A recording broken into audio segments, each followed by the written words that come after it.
Selamat pagi Bapak Ibu, Saudara sekalian yang dikasihi Tuhan. Kita bersyukur karena hari ini kita masih diberikan hari yang baru dan kita dapat bersama-sama merenungkan firman Tuhan dari Injil Lukas pasal 24 ayat 50 sampai 53 di dalam perikop kenaikan Yesus. Beberapa hari yang lalu menjelang hari Paskah, saya membaca sebuah tulisan di media sosial dari seseorang yang kelihatannya bukan dari orang percaya. Dia mengatakan demikian, kalau orang Kristen yakin masuk surga karena percaya Yesus, mengapa orang Kristen tidak ingin segera ke surga, di dalam kurung meninggal? Tentu bagi sebagian besar dari kita, pernyataan seseorang ini cukup unik, karena mempunyai sebuah anggapan bahwa ketika seseorang sudah percaya kepada Yesus, untuk apa lagi hidup berlama-lama di dunia ini?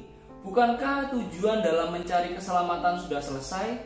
Bukankah tidak perlu lagi berbuat baik lagi di dunia ini? Tinggal kembali ke rumah Bapa yang lebih menyenangkan, lebih indah daripada dunia ini? Bahkan mungkin dalam kasus yang lebih ekstrim, orang yang sudah percaya kepada Yesus dianggap sudah boleh mengakhiri hidupnya supaya segera kembali ke surga. Tentu hal ini bukanlah yang dikehendaki oleh Allah Bapa.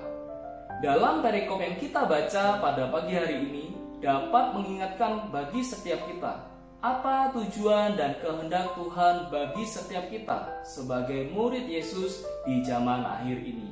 Di dalam perikop yang kita baca mengisahkan tentang perpisahan Yesus dengan para murid.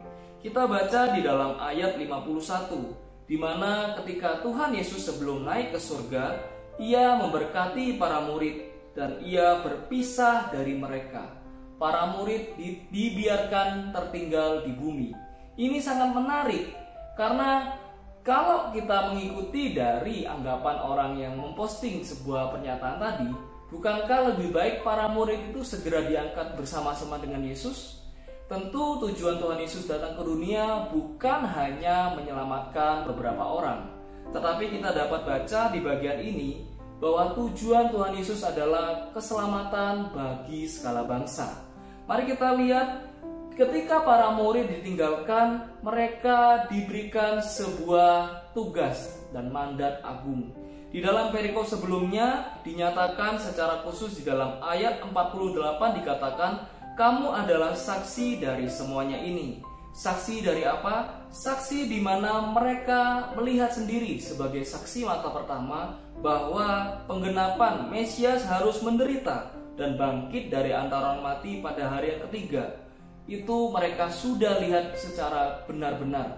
Yesus telah bangkit, dan pada waktu itu mereka juga diberikan sebuah mandat bahwa dikatakan dalam namanya berita tentang pertobatan dan pengampunan dosa harus disampaikan kepada segala bangsa mulai dari Yerusalem.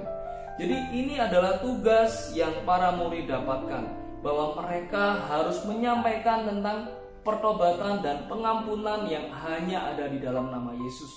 Dan ketika itu Yesus pun terangkat ke surga. Para murid dikatakan mereka sujud menyembah kepada Yesus. Ini adalah sebuah tanda di mana mereka menerima akan tugas ini. Dan dikatakan mereka dengan sangat bersukacita mereka kembali pulang ke Yerusalem.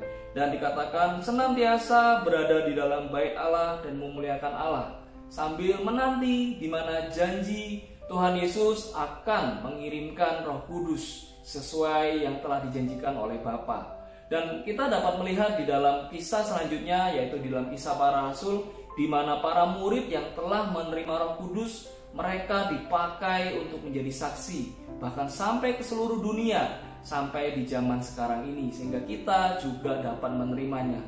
Bapak Ibu, Saudara sekalian yang dikasihi Tuhan, kita sebagai murid-murid Yesus yang telah menerima akan pengampunan dan juga keselamatan dari Tuhan, kita juga mempunyai tugas yang sama, yaitu menjadi saksi bagi setiap orang yang belum percaya. Mulai dari mana? Yerusalem. Yerusalem adalah orang-orang di sekitar kita. Kita dapat melakukan sesuatu apalagi di dalam kondisi situasi pandemi COVID-19 pada saat ini, di mana banyak orang-orang yang mengalami kekhawatiran, mengalami ketakutan, dan mereka sedang membutuhkan pertolongan. Bahkan kita dapat melihat di dalam media-media sosial di mana mereka mempertanyakan akan Tuhan.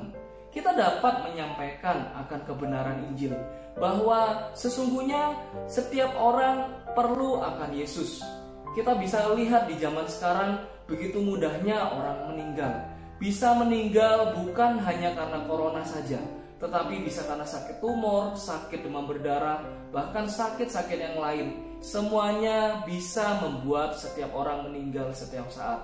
Tetapi yang harus dikhawatirkan bukan karena sakit ataupun mereka meninggal, tetapi apakah mereka sungguh-sungguh mempunyai akan kepastian keselamatan di dalam Yesus? Ini yang kita bisa dapat sampaikan. Bisa kita melalui dari WhatsApp, kita menyatakan akan renungan firman Tuhan. Kita juga dapat menguatkan di dalam doa melalui telepon. Bahkan kita juga bisa berbagi kebaikan kepada orang-orang sekitar kita dan mengatakan Tuhan Yesus mengasihimu. Tentu hal ini sangat membantu dan juga sangat dibutuhkan bagi orang-orang di zaman sekarang ini.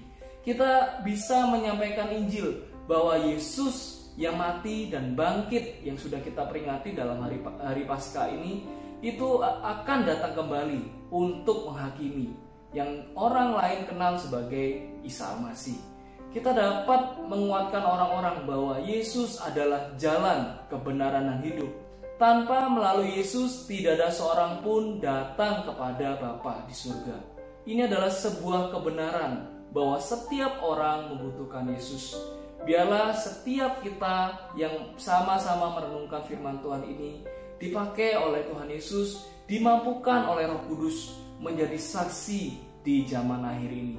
Biarlah firman Tuhan ini menjadi kekuatan bagi setiap Bapak Ibu Saudara sekalian yang mendengarkan video ini dan menjadi saksi dimanapun Bapak Ibu Saudara berada. Tuhan Yesus memberkati.